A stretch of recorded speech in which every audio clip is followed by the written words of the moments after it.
Bonsoir à tous et bienvenue sur ce plateau. Nous sommes le jeudi 28 avril et il reste à peine 3 mois avant les Journées mondiales de la jeunesse à Cracovie en juillet prochain. Des millions de jeunes du monde entier se retrouveront dans la ville polonaise aux côtés du pape François pour des moments de prière et de fête. Les diocèses et les paroisses s'organisent pour cet événement. Les jeunes se préparent eux aussi aux 4 coins du monde. Illustration à Bethléem avec ce reportage de la custodie de Terre Sainte. La grâce propre à la jeunesse dans le style arabe. L'intensité caractéristique de cette étape de la vie s'applique également à la prière.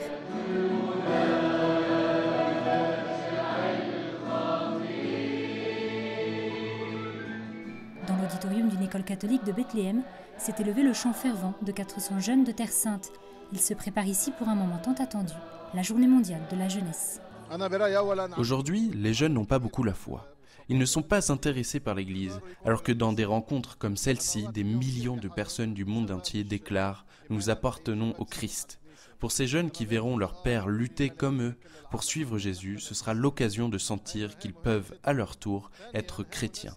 Ils pourront se dire ainsi, malgré les difficultés du monde d'aujourd'hui, en dépit de la réalité actuelle et de tous nos défis, oui, nous pouvons.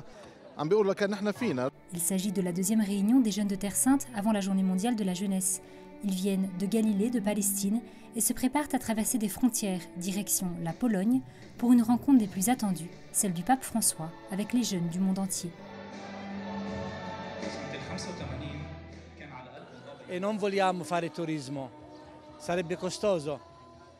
Nous ne voulons pas faire du tourisme, ce serait coûteux. Nous voulons faire un pèlerinage, nous allons rencontrer le pape et nous visiterons la ville natale du pape Jean-Paul II, qui a été le promoteur de la Journée mondiale de la jeunesse. Cela en vaut la peine, dès aujourd'hui, de se préparer à récolter les fruits de ce pèlerinage.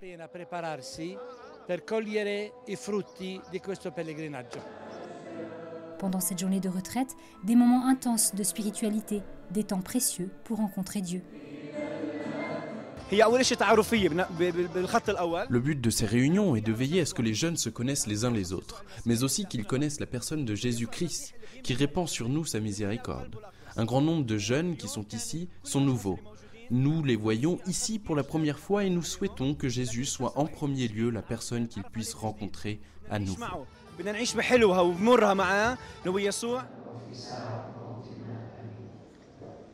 Un moment important, la prière devant le Saint-Sacrement, la rencontre avec le Christ dans la Sainte Hostie. Dans le cadre de l'année de la Miséricorde, les jeunes ont déjà été familiarisés avec le message central de cette rencontre avec le pape.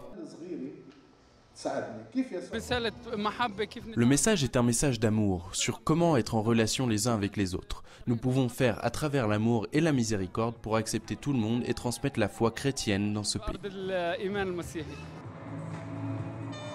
Dans 3 mois, ces jeunes se joindront à d'autres jeunes venus des 4 coins du monde, à qui ils souhaitent témoigner que la foi des chrétiens de Terre Sainte est toujours bien vivante. Nous voulons leur dire qu'ici en Palestine, nous avons encore des chrétiens, que les chrétiens continuent d'exister, que nous sommes une présence importante que nous devons préserver. Au Canada, maintenant, sachez qu'une neuvaine est lancée pour célébrer les fêtes des saints et bienheureux de Québec. Il s'agit de Sainte-Marie de l'Incarnation, de Saint-François de Laval et de la bienheureuse Catherine de Saint-Augustin. Au programme, célébration eucharistique, pèlerinage aux 3 tombeaux, conférences et passage de la Porte Sainte.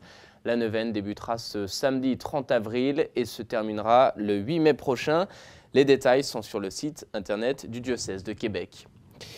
Et à Montréal, enfin, notez que Monseigneur Christian Lépine célébrera une messe pour les vocations demain, vendredi, au Grand Séminaire. La messe est à 19h30 et vous pourrez la suivre, bien sûr, en direct sur Ciel et Lumière. Voilà, c'est la fin de cette émission. Merci d'avoir été avec nous. Je vous souhaite à tous une très belle soirée. À bientôt.